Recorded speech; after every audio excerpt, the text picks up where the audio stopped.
Okay, so we just have a brief presentation this evening to tell you a little bit about our program and what ROTC can do for you in general. On the next slide, you'll see just an overview of the ROTC program. And overall, bottom line up front, we're a leadership development program, right, for college students that want to earn a commission and serve their country. ROTC has been around for over 100 years. It started in 1916. And there were over 270 programs across the country. So a lot of programs, a lot of different universities, and over 70% of second lieutenants in the Army, that's active Army, active duty soldiers, Army Reserve soldiers, and National Guard soldiers commissioned through the ROTC program. The last bullet there, ROTC cadets at Niagara University, they maintain normal academic schedules, okay? So unlike going to a military academy, for example, you get to enjoy the full college experience. We have cadets involved in different clubs, different sports, all kinds of organizations at the school. So you are a college student who would take an ROTC class in a lab in addition to your schedule, okay? Next slide, please. So specifically here at Niagara University, we have a great program of excellence, we like to say. Over 80 years of training here at our college, right? Our GPA, all right, the first bullet there. The GPA of just campus-wide students is 3.19. In our ROTC program, we have a 3.33. We also have students, like I said before, members of soccer teams, lacrosse teams, the swimming, rugby teams, again, the clubs, student governments, various clubs. So you do maintain that normal college life. And out of the 270 plus programs, we're consistently ranked in the top 10. I routinely get calls and comments from other professors about how respectful, how well-mannered our cadets are. And it shows here with the top 10% ranking, and that's for grades, academics, that's for physical training, that's for leadership evaluations. And one of the big reasons why it's at the bottom is because our program is a standalone program, meaning you have other colleges where you have a host school with various other feeder schools that don't have ROTC programs that feed into that host school. So the cadre there, or the professors, are really forced to reach out to other schools, go across town. And at our program, we don't have that. All the students in our ROTC program are either live on campus or in the local community. So there's a great one cadet to cadre ratio, strong program cohesion. I've heard over and over, it's like a family here at Niagara University. We have 50 plus cadets right now, and a lot of cohesion and esprit de corps in our program. Okay, next slide.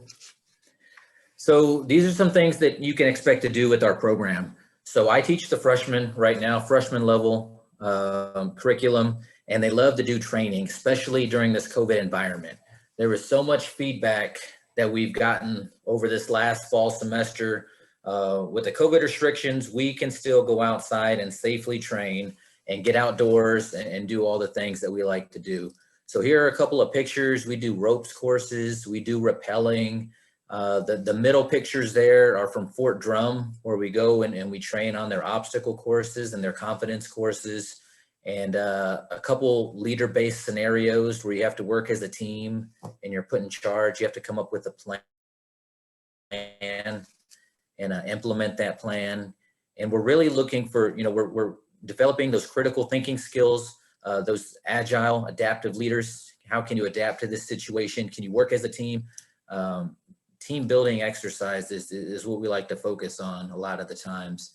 So again, the cadets get a kick out of this. This is something that we do a couple of times each semester, and it's a really fun time. Next slide. And then I also like to brag that we have some of the most fit students on campus, right? So we do physical training every morning, Monday through Friday, for about anywhere from 60 to 90 minutes. But it's not all like basic training like you see in the movies. We're not just doing pull-ups and push-ups. We like to have fun. So we're in the weight rooms. We're doing the competitions with weights outside, or flipping tires, or moving logs, or doing sports, anything to get up and have fun. And again, this builds that teamwork and that unit cohesion. And if you want to be in the military, you have to be fit. And like I said, we have some of the fittest cadets on campus. So whether we're going for a jog or a ruck march, we like to have fun and enjoy ourselves while we do it. Next slide. And then we get into some technical training also. So this is where we learn the skills required to be in the military. So the freshmen, for example, have one class in the classroom that's an hour and 20 minutes. And then on Thursdays, the program has a lab, which is 3 hours.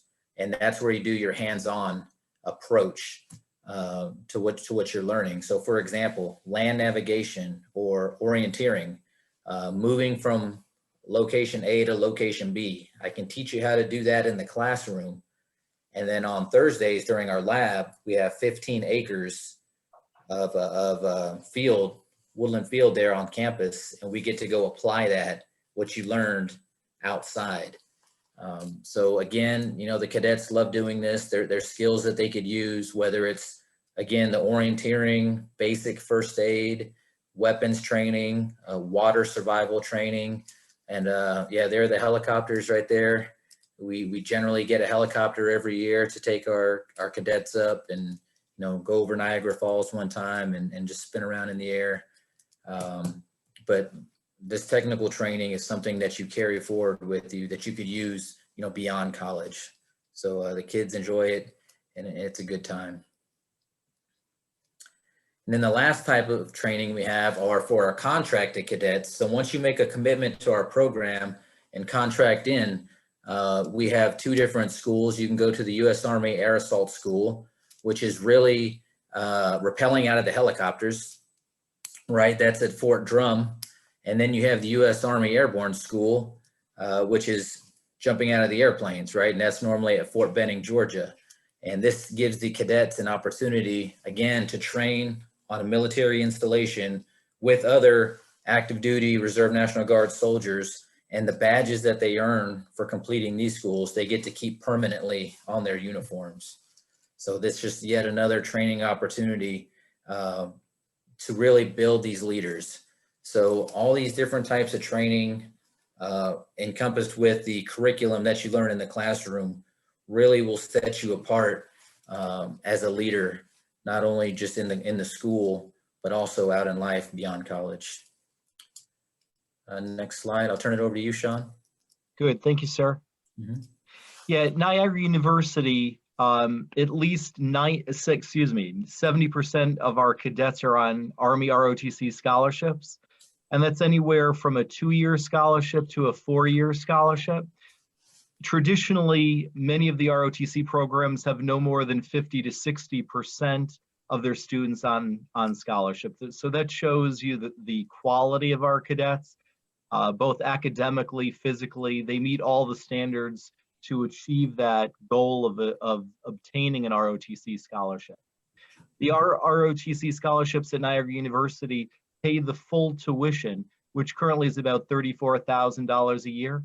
And then in addition, Niagara University kindly provides each of our scholarship winners with room and board for the duration of the scholarship. And that's currently valued at about $13,000 per year. In addition, all contracted cadets, so once you receive an ROTC scholarship, and then you meet the criteria to receive the 3 or the 4-year scholarship, you'll receive $420 monthly as a stipend, and then also $1,200 annually for books, so $600 per semester. The $420 can be used at your discretion to help with fuel costs or books or notebooks, pens, computers, whatever you need to be successful in college. Now, there's 2 ways of obtaining an ROTC scholarship. Our high school juniors and seniors can begin an ROTC scholarship application on June 12th of your junior year. So we're currently working with seniors who are finishing up the scholarship process and getting in their high school transcripts. SATs and ACTs were a problem this year, many of which have been able to take at least one test and submit that. So there's the national scholarship, and those are awarded in 3 or 4 year terms. And then there's also, if you're not successful on the national scholarship front, then there's campus-based scholarships, and those are 2 or 3 year, and they're the same thing as the national scholarship. You just obtain them here at Niagara University once you're a student and a cadet on campus.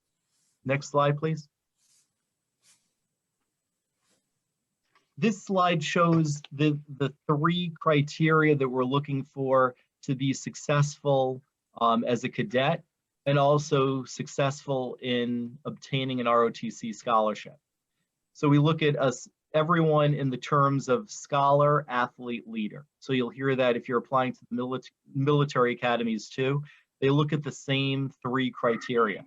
So scholarship, to be competitive for an ROTC scholarship, we're looking at GPAs of 3.0 or above, SAT of an 1100 or above, ACT of 23 or above. So the scores are definitely above average to be competitive for that scholarship. And then we're looking at National Honor Society members, and then we would like to see AP courses, honors courses, and if you're able to take college courses, a lot of our cadets come in with actual college credit from college courses that they take right on their high school campus. And athletically, we're looking for high school students that have played varsity sports, they're physically fit, they're into maintaining physical fitness year-round, they're active maybe in regional sports, maybe club sports. We have a lot of individuals that play soccer or are cross country, and they do that not only in the high school, but they also belong to some type of organization locally in their community too. And then leadership, we're looking for students that are members of student government, student council, different club leadership, so Key Club, French club, Spanish club, any type of organization. If you're the secretary, any type of leadership position in a club on your high school campus. We're also looking for Boy Scouts and Girl Scouts, and then individuals that are active in their community, helping out with church, helping out with seniors, helping out with food pantry, all those different things that you can do to help out the community and to help out the citizens in our community.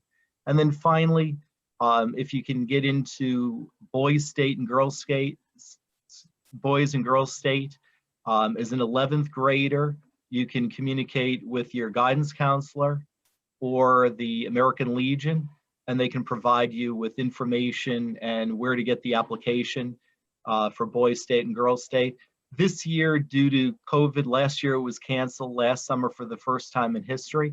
This year, I was informed by the American Legion that Boys State and Girls State will be conducted, but it's going to be virtual for the first time. So we're not really sure what that's going to look like. It's not really the same type of experience you would have if you actually go there and meet 1,000 boys or girls from all over the state of New York. It's really a great experience. If you're interested in applying for the National ROTC Scholarship, you just go to www.goarmy.com ROTC, and all the criteria that I've discussed is right on there, and you can begin that application. It's not too late for our seniors. So if you have an interest in applying for the ROTC scholarship, even as a senior, you can initiate the application. Tomorrow is the deadline, and all you need to do is initiate the application, and then you can submit your high school transcripts, SAT scores, and all right up until the first week of March. I believe it's March 5th. So if you have any questions whatsoever, you can contact me and or Major Murillo at Niagara University for further information. And I'll turn it back over to Major Murillo. Okay, thanks, Sean. Thanks, sir. Yeah, and just to wrap this up, the ultimate goal is to commission as a second lieutenant in the United States Army, right? You learn the discipline, you learn values such as duty, selfless service, and you want to serve our nation. We have multiple branches in the military, different jobs. We have nurses, infantry, the communications field, transportation officers. I'm a military police officer. In addition, you know, if you go the active duty route, you could see the world. We've recently had lieutenants stationed as close as Fort Drum, or recently in Hawaii, right? Everywhere in between, North Carolina, Georgia. You know, really, you can see the world. And I always tell people that I meet, this is the greatest team sport out there. I've been in over 20 years and been around the world. Yes, we can do JAGs also. That requires a little bit more schooling, but you know, the Army does have JAG officers, chaplains, the medical field. So really, whatever job you're looking out there at, the Army will have a place for you. If you go to the next slide, please. We are all over social media. We're on Twitter, we're on Instagram, we're on Facebook. We have tons of videos, tons of pictures. You guys can go on there and get more of a feel for what we do as far as training. But we really do have a great program. It's very highly rated. It's nationally recognized. And if you're interested, there's Mr. Donahue's contact information, and you can reach out to us for more information. And on the last slide, are there any questions? Francesca, I guess I'll let you kind of field those, if you don't mind.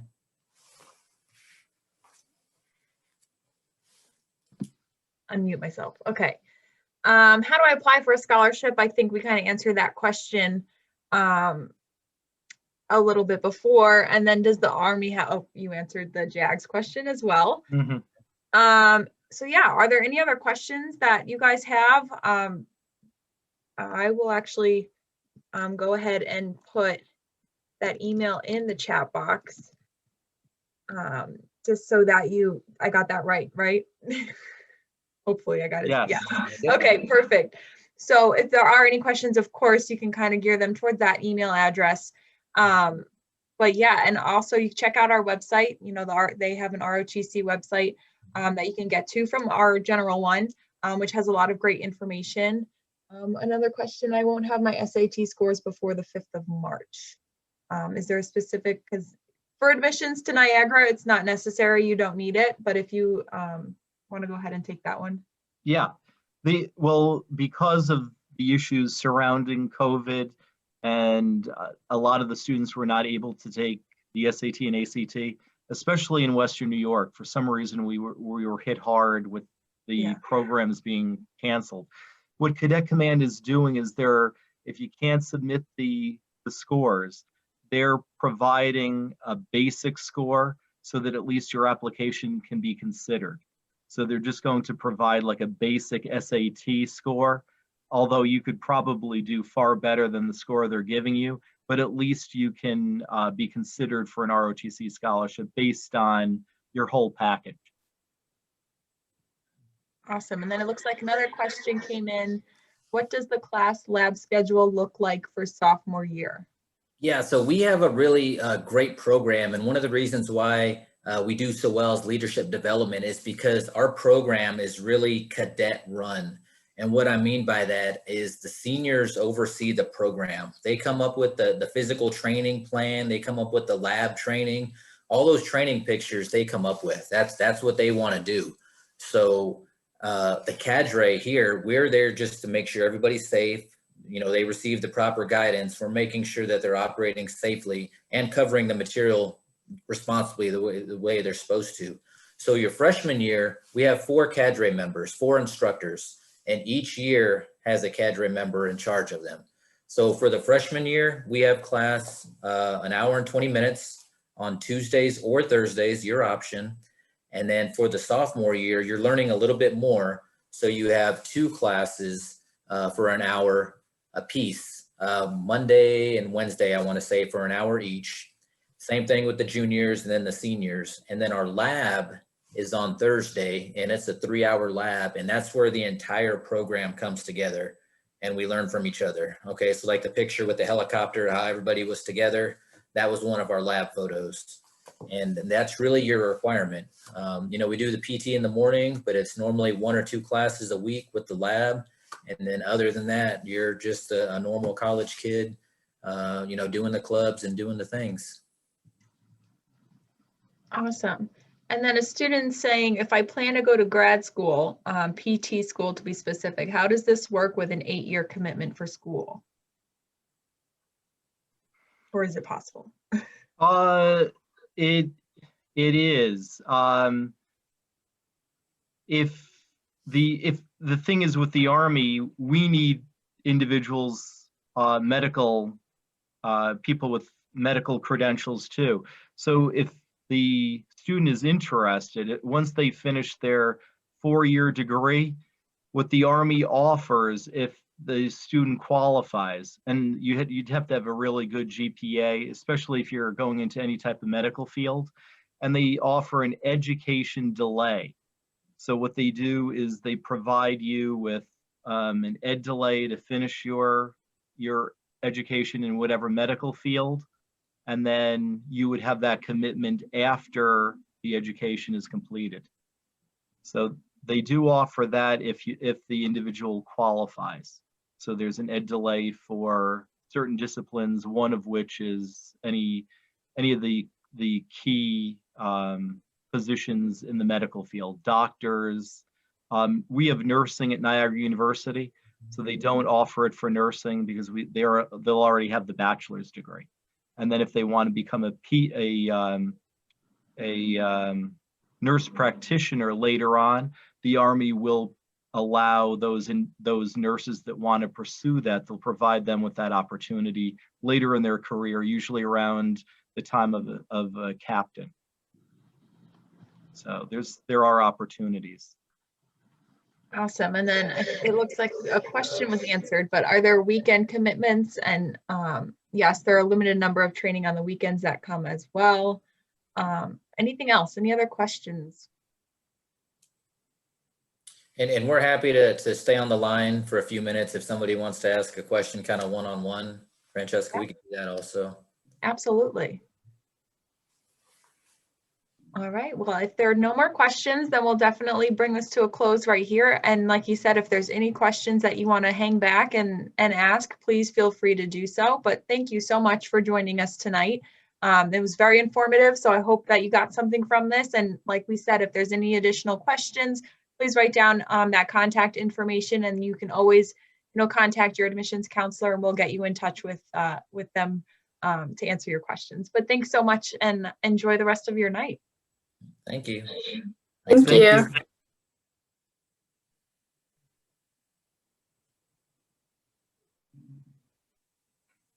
Wait, I have one question. Yeah. So the 4 years through college that we're gonna be in the ROTC programs, the 4 years after is mandatory?